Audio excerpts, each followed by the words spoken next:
오늘장 클린업입니다. 황민혁 전문가와 오늘 클린업 종목 알아보겠습니다. 안녕하세요. 네, 안녕하십니까. 네, 먼저 어떤 모멘텀에 집중하시는지 설명해 주시죠. 네, 오랜만에 코스닥 시장에서 좀 강하게 반등이 지금 나오고 있죠. 네. 대부분의 종목들이 올라가고 있는데, 사실 이제 지수가 올라갈 때, 초반에 이제 강하게 반등이 나오면 거의 대부분의 종목들이 올라갑니다. 그렇지만 그 안에서 또 우리가 찾아봐야 되는, 즉 시장이 올라갈 때 강하게 올라갈 수 있는 그 종목들을 선별해 나가는 과정이 필요할 것 같고요. 네. 그래서 이제 오늘장 모멘텀으로 고른 건 코스닥 시장이 반등하고 있는 가운데서 앞으로 유망한 탑3 종목에 대해서 오늘 점검을 해드리도록 하겠습니다. 네. 자, 어제는 이영환 전문가가 신고가 종목 중에서 트리오를 구성해 주셨고, 오늘은 또 코스닥의 반등에서 탑3. 아마 시청자분들이 지금 가장 궁금하신 대목이 아닐까 싶습니다. 자, 한번 설명을 들어볼게요. 어떻게 탑3를 좀 골라보고 또 코스닥이 반등하는 게 좀 의미가 있다고 보시는지 여러 가지 것들 선정하신 이유 들어보죠. 네, 그동안 이제 지수가 빠질 때는 신고가를 경신하는 종목들이 잘 갔습니다. 하지만 오늘장에서 흐름을 보게 되면은 많이 밀렸던 종목들이 또 올라가는 흐름이죠. 따라서 이번에 이제 선정하게 된 이유 세 가지를 말씀드리면, 먼저 그동안 이제 나스닥 시장에서의 기술주가 빠지면서 국내 코스닥 시장이 하락으로 이어졌었는데, 최근에 이제 나스닥 지수의 흐름을 보게 되면은 한 3월 정도부터 기술주의 하락 때문에 이제 3월 정도부터 주가가 빠지기 시작을 했죠. 하지만 그때부터 시작을 해서 2개월 동안 하락폭이 컸었는데, 최근에 1개월 정도 동안 하락폭을 거의 다 이제 돌려내는 그런 흐름들이 나타나고 있다는 거죠. 즉, 거의 만회됐나요? 네, 거의 다 만회가 된 네. 상황이고요. 그리고 지금 이 시점에서 지금 코스닥 시장에서의 수급이 점차 회복이 되고 있는 과정이고, 오늘까지 이제 4거래 연속 외국인들은 매수세가 진행되고 있고, 그 다음에 기관 쪽에서 본다면 오늘까지 2거래일 연속적으로 이제 순매수가 들어오고 있다는 것. 즉, 그동안에 잠깐 들어갔다 빠져나가고 이런 흐름이었지만 지금은 연속적인 수급이 좀 개선되고 있다는 부분에 초점을 맞출 필요가 있겠습니다. 그 다음에 마지막은 이제 지수가 역시 이제 반등이 나올 때는요, 모든 종목을 처음엔 다 끌어올립니다만 그 이후에 추가적으로 반등이 나올 때는 이 안에서 종목들과 업종들의 차별화가 분명히 나타나게 됩니다. 우리 국내 시장에서 거래소 시장에서의 반등이 나타났을 때와 비슷한 현상이죠. 따라서 오늘 반등에서 어떤 종목들을 봐야 되는지 그 부분에 대해서 체크를 해보도록 하겠습니다. 예. 나스닥이 지난 봄에 나타냈던 급락분을 거의 모두 만회를 했다면 코스닥도 4, 5월에 하락했던 그 하락분을 역시 만회할 가능성이 있다고 보시나요?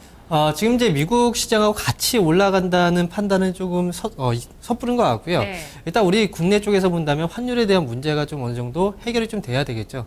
따라서 미국 시장이 빠진 거, 그리고 반등 나온 것만큼 이제 올라가긴 좀 어렵겠지만, 네. 그래도 절반 정도 수준이나마 그래도 강세가 좀 나타날 가능성이 높다라는 부분, 이 부분을 말씀드리도록 하겠습니다. 예, 환율의 영향력, 코스닥의 타격이 아무래도 코스피보다 사실은 더 심하겠죠. 예, 그 영향력이 있지만 어쨌든 일부 반등하는 와중에 차별화 진행이 예상된다고 하셨는데요. 그러면 차별화 시작해서 선전할 수 있을 만한 종목, 클린업 트리오 세 가지 구성해 볼까요? 네. 첫 번째로 말씀드릴 기업이 바로 인성정보라는 기업이고요. 그리고 두 번째는 테스라는 기업, 그리고 세 번째는 SFA, 이렇게 세 가지 종목을 꼽아봤습니다. 네, 코스닥 반등의 탑3 이 세 가지 종목이네요. 저는 의외인 건 게임주나 컨텐츠 쪽의 종목은 아무것도 안 나오셨다는 게 또 의외인데 특별한 이유가 있으셨을까요? 일단 지금 시장에서 컨텐츠나 게임주들 역시 이제 강하게 반등이 나오고 있긴 하지만 그 반등 자체로 봤을 때는 일시적인 한 번 정도의 반등 자체에 큰 의미를 둘 필요는 없다라고 생각이 듭니다. 그리고 지금 이제 뭐 게임주들, 그 다음에 엔터 관련주들, 특히 SM은 1분기에 또 어닝 쇼크가 좀 나왔었죠. 그리고 2분기 같은 경우에는 아직까지 기대할 만한 그런 이제 어떤 특별한 이슈가 없고, 그 다음에 YG 엔터테인먼트 같은 경우에도 싸이에 대한 단기적인 테마성 재료가 좀 많기 때문에 변동성이 클 수 있다는 점에 좀 우리가 초점을 맞출 필요가 있습니다. 그래서 지금 이제 선별해 준 기업 같은 경우에는 네네. 그나마 어떤 기준이죠? 네, 그나마 수급상으로도 최근에 하락했을 때도 매집이 좀 들어왔고, 그다음에 현재 오늘까지도 수급이 양호한, 그리고 흐름도 단계 낙폭이 큰 그런 종목들보다는 네. 저점은 어느 정도 좀 큰 변동성이 좀 적고 저점을 어느 정도 좀 짧은 시간 안에 확인하는 그런 기업들 안에서 골라봤습니다. 수급 안정성이 확보된 종목으로 구성을 해주셨네요. 자, 인성정보 보겠습니다. 최근에 조정을 받았지만 외국인과 기관의 자금이 빠져나가지 않았더라고요. 네, 맞습니다. 예.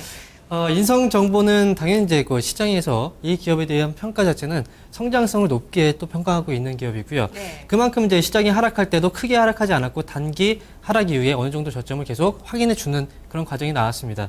인성 정보는 IT 인프라와 US 케어 사업을 영위하고 있습니다. US 케어 사업 분야는 앞으로 커질 수 있는 사업이지만 아직까지 이 부분에서는 지금 적자 적자를 기록하고 있지만 올해부터는 이제 어느 정도 흑자로 이제 전환될 수 있는 그 정도의 사업 구조라고 보시면 될 것 같고요. 지금 국내 US 소프트웨어 중에 처음으로 이제 미국 쪽에 수출한 기업이니만큼 그래도 글로벌적인 어떤 이제 그 강한 성장성과 그다음에 경쟁력을 가지고 있는 그런 기업 중에 하나입니다. 네, 우리나라 헬스케어 분야가 참 규모가 크진 않지만 수출하고 있는 헬스케어 주고요. 그리고 흑자 전환 헬스케어 부문의 원년이 올해가 될 수 있다라는 포인트 잡아주셨습니다. 자, 다음 종목은 테스, 반도체 장비주 가운데서는 또 이 종목을 탑픽으로 보시나 봐요. 전체적으로 이제 반도체 장비주들이 많은데 그나마 테스도 제가 말씀드린 것처럼 주가가 이제 변동성이 클 때도 밑에서 저점에서 어느 정도 확인이 나왔고요. 그리고 그 안에서도 꾸준하게 이제 수급이 들어왔던 그런 종목이기 때문에 네. 그리고 무엇보다도 이 기업을 볼 수 있는 가장 크게 이제 봐야 되는 부분은 바로 성장성입니다. 실적이 정말 크게 증가하고 있는 그런 기업이라서 네. 테스라는 기업은 이제 두 번째 종목으로 선별을 해봤고요. 테스는 역시 이제 반도체 전공정 장비를 생산하는 반도체 장비 업체입니다. 주요 고객사는 SK 하이닉스고요. SK 하이닉스의 주가만 보더라도 테스에 대한 앞으로의 이제 실적 기대감을 어느 정도 우리가 눈으로 확인해 볼 수 있다는 게 가장 중요한 포인트가 될 것 같습니다. 네, 실적 성장성이 현재 실적으로 가시화가 되고 있군요. 네, 맞습니다. 네, 테스. 자, 다음은 SFA인데요.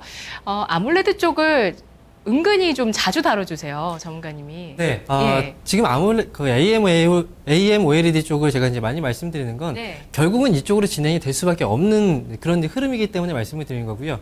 SFA는 최근에 이제 주가가 아직 이제 많이 올라가지 못했습니다. 그리고 뭐 하락폭 자체가 그렇게 작지만은 않았어요. 하지만 그 이유 자체가 지금 삼성 쪽에서 이건희 회장의 그런 이제 그 건강상 악화 때문에 투자가 지연될 수 있다는 우려감이 나왔었지만 그런 우려감들이 지금은 해소가 되는 구간에 있다라는 거. 이게 중요한 포인트가 될 것 같습니다. SFA는 역시 이제 삼성 테크인에서 분리가 됐기 때문에 삼성 쪽이 자회사라고 봐도 될 만큼 이번에 에이스라인 투자 시에는 대표적인 가장 큰 수혜가 또 예상되는 기업 중에 하나입니다. 따라서 지금 시점이라면 적절한 매수 시점으로 우리가 볼 수가 있다. 그렇게 말씀드리도록 하겠습니다. 네, SFA 대기업 특히 삼성의 투자 지연 가능성 혹은 이제 투자가 재개된다는 기대감 이런 것들 사이에서 계속 주가가 왔다 갔다 하고 있습니다. 자, 그러면 오늘 이 가운데서 한 종목 홈런 종목 알아볼게요. 네, 그동안 이제 많이 다뤘던 내용들 중에 하나일 겁니다. 반도체도 많이 다뤘고요. 그 다음에 헬스케어 쪽도 많이 다뤘지만, 네네. 지금 시장에서 어떻게 보면은 저가의 매수 관점에서 그리고 뭐 수급상으로 그리고 올해나 이제 성장성이 좀 높은 구간에서의 종목들을 판단을 해본다면 네. 종합적인 구간에서는 지금 SFA가 가장 탑픽 종목이 될 것 같습니다. 예, SFA 구체적인 현황들을 알아볼까요? 네, SFA에 대해서 제가 자주 이제 언급을 해드렸는데 가장 큰 모멘텀, 올해의 가장 큰 모멘텀 중에 하나가 바로 H3 라인 투자였습니다. 네. 지금 삼성 쪽에서 6세대 OLED 공장 설비 투자를 지연할 수 있다는 우려감이 있었습니다. 그거는 바로 이건희 회장의 건강상 문제였죠. 하지만 예상과는 다르게 지금 이제 그 전에 얘기했던 대로 그대로 이제 투자를 진행을 하는 그런 이제 과정이 나오고 있고요. 역시 이제 이건 투자 지연에 대한 리스크가 소멸이 된 거죠. 네. 다만 이제 우리가 볼 수 있는 건 기존의 투자, 1차적인 초기 투자 비용 대비했을 때 좀 절감된 비용입니다. 따라서 지금 이제 삼성그룹이 지배 구조를 개편하고 있는 과정에서 네. 이렇게 투자를 확대시키긴 좀 어렵다는 부분에서 투자 본다면 규모가 줄긴 줄었군요. 네, 맞습니다. 예. 기존에 이제 예상했던 것보다는 절반 정도 수준으로 좀 줄어든 상황이고요. 네. 하지만 이거는 초반이기 때문에 2년여 만에 이제 처음으로 이제 OLED 쪽에 투자를 한다는 게 이거에 초점을 맞출 필요가 분명히 있다라고 생각이 들고요. 2년 만에 이제 물꼬가 트이는 거죠. 그리고 두 번째 우리가 봐야 되는 부분은 지금 SFA가 주가가 올라가지 못했던 이유 중에 하나가 또 6월 초에 나왔던 공정위 쪽에서의 과징금 부과였습니다. 지금 이제 6월 초에 원가 절감을 위해서 이제 하도급 계약 체결 시에 입찰 금액보다 낮은 금액으로 하도 대금을 결정했다는 이유 때문에 네. 지금 이게 그 공정위에서 과징금을 부여받았는데 과징금 금액이 한 3억 5,400만 원 정도였는데요. 이게 이제 중요한 건 그 금액이 실제 순이익 대비했을 때 어느 정도의 비중을 차지하느냐 이게 좀 중요하겠죠. 그렇지만 미미하다. 네, 맞습니다. 그래서 지금 연간 이제 순이익을 계산해 보면 거의 600억대의 순이익을 계속 달성을 해왔다는 점을 봤을 때는 이번 순이익 대비했을 때 0.5% 정도밖에 차지하지 않습니다. 네. 그리고 주가는 그때 밀렸고요. 그 당시에 당연히 이때를 기회로 해서 기관 쪽에서 매수세가 들어왔다는 거. 이게 이제 주목을 해봐야 되는 포인트가 될 것 같고요. 그리고 이제 세 번째는 역시 이제 성장성은 계속해서 지속이 되고 있는 그런 기업이 있고요. 우리가 이제 SFA와 관련해서 이제 OLED 업체들, 삼성 쪽에 투자가 지연되면서 실적이 당연히 안 좋을 거라고 생각을 하지만 일부 기업들은 분명히 안 좋습니다. 하지만 SFA의 과거 실적을 보게 되면 전혀 줄지가 않았죠. 그렇기 때문에 이번에 OLED 투자가 된다면 네. 추가적으로 실적이 더 커지는 그런 계기가 마련된다는 측면에서 봤을 때는 이번 이제 지금 현재 시점에서 주가는 최대한 좀 많이 밀린 가운데서 저가 매수세가 붙고 있는 현재 시점이 중요한 매매 타이밍이라고 볼 수가 있겠습니다. 네, 자 저가 매수 지금 가능할지 차트 보면서 설명 들어보겠습니다.